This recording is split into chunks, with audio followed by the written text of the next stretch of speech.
AITA for flirting with my friend's crush. I, 27F, found myself in a morally ambiguous situation when I caught myself flirting with my friend's crush. Let's call my friend Sarah, 26F, and her crush, Mike, 28 meters. Sarah had confided in me about her feelings for Mike, and I had always been supportive of her pursuit of him. However, as time went on, I found myself developing a genuine connection with Mike. We shared similar interests and had great chemistry whenever we hung out together. Despite my initial intentions to support Sarah's crush on Mike, I couldn't deny the attraction I felt towards him.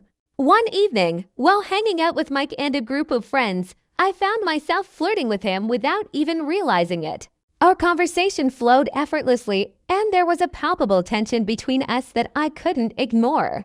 We exchanged playful banter and lingering glances, both aware of the mutual attraction brewing between us. In the moment, I brushed off any feelings of guilt, convincing myself that harmless flirting was harmless and that Sarah didn't need to know about it. However, as the evening progressed, I couldn't shake off the nagging feeling of unease in the back of my mind. After the gathering, I couldn't help but feel guilty for flirting with Mike, knowing how much Sarah liked him. I knew that if Sarah found out about our interaction, it could potentially damage our friendship and hurt her deeply. Feeling torn between my desire to pursue a connection with Mike and my loyalty to Sarah, I debated whether to come clean about the flirting or keep it a secret to avoid hurting her feelings. On one hand, I didn't want to betray Sarah's trust or jeopardize our friendship. On the other hand, I couldn't deny the chemistry I felt with Mike and the potential for something more between us. In the end, I decided to confront my feelings head-on and have an honest conversation with Sarah about what happened. I admitted to flirting with Mike and apologized for any discomfort or hurt I may have caused her. I reassured her that my intentions were never to betray her trust or undermine her feelings for him. Sarah was understandably upset and hurt by my confession, but she appreciated my honesty and willingness to take responsibility for my actions. We had a heartfelt conversation about boundaries and mutual respect in friendships, and we agreed to move forward with open communication and understanding. Now, I'm left questioning whether I was the asshole for flirting with my friend's crush, or if it was a harmless mistake that I handled appropriately by being honest and transparent with Sarah. Let's get to the comments. In this situation, it's understandable that you found yourself caught between your feelings for Mike and your loyalty to Sarah. However, flirting with your friend's crush crossed a boundary and could potentially hurt her deeply. Flirting with someone who your friend has expressed romantic interest in can be seen as a betrayal of trust, especially if it leads to complications or hurt feelings. In this case, it's important to consider the impact of your actions on Sarah's feelings and the dynamics of your friendship. By recognizing your mistake and taking responsibility for your actions, you showed maturity and integrity. It was commendable that you chose to have an honest conversation with Sarah about what happened and apologized for any discomfort or hurt you may have caused her. Moving forward, it's crucial to respect boundaries and prioritize the feelings of your friends, even if it means setting aside your own desires. While your intentions may not have been malicious, it's important to be mindful of how your actions can affect others, especially in sensitive situations like this one. In conclusion, while flirting with your friend's crush may have been a lapse in judgment, your willingness to take responsibility and communicate openly with Sarah demonstrates that you acted with integrity. However, it's important to be more cautious in the future and consider the potential consequences of your actions on your friendships. Next story. AITA for not wanting to attend my friend's wedding. I, 28F, found myself torn between conflicting emotions when one of my closest friends, let's call her Rachel, 29F, invited me to her wedding. Rachel and I had been friends since childhood, and we had shared many memorable moments together over the years. However, when it came to attending her wedding, I hesitated.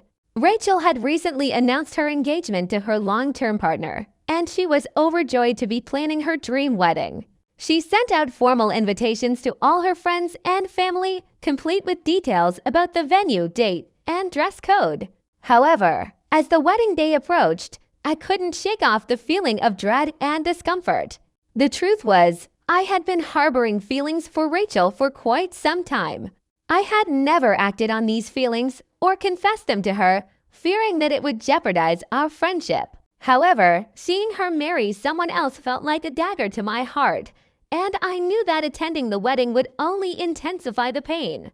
Moreover, I had recently gone through a rough breakup of my own, and the thought of attending a wedding and witnessing a celebration of love felt unbearable.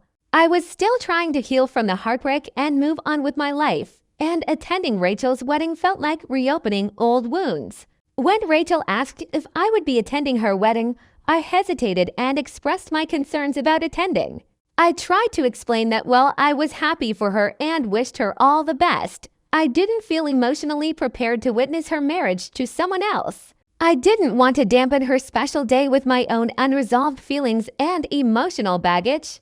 To my surprise, Rachel became upset and accused me of being unsupportive and selfish. She argued that as her friend, I should be there for her on one of the most important days of her life, regardless of my own feelings. She accused me of prioritizing my own emotions over her happiness and questioned the strength of our friendship. Feeling torn between my own pain and my desire to support my friend, I ultimately decided not to attend Rachel's wedding. I sent her a heartfelt message explaining my decision and expressing my love and support for her despite my absence on her special day. However, Rachel remained upset and distant, making me question whether I made the right choice by not attending her wedding.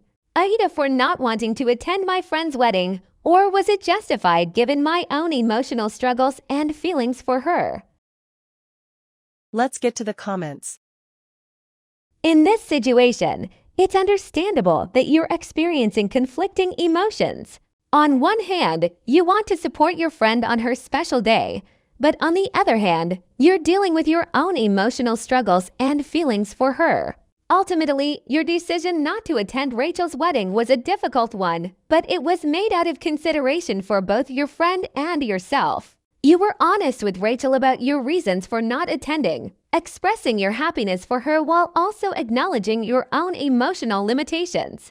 It's important to prioritize your own well-being and emotional health, especially during challenging times like dealing with a breakup and unrequited feelings. However, Rachel's reaction is also understandable.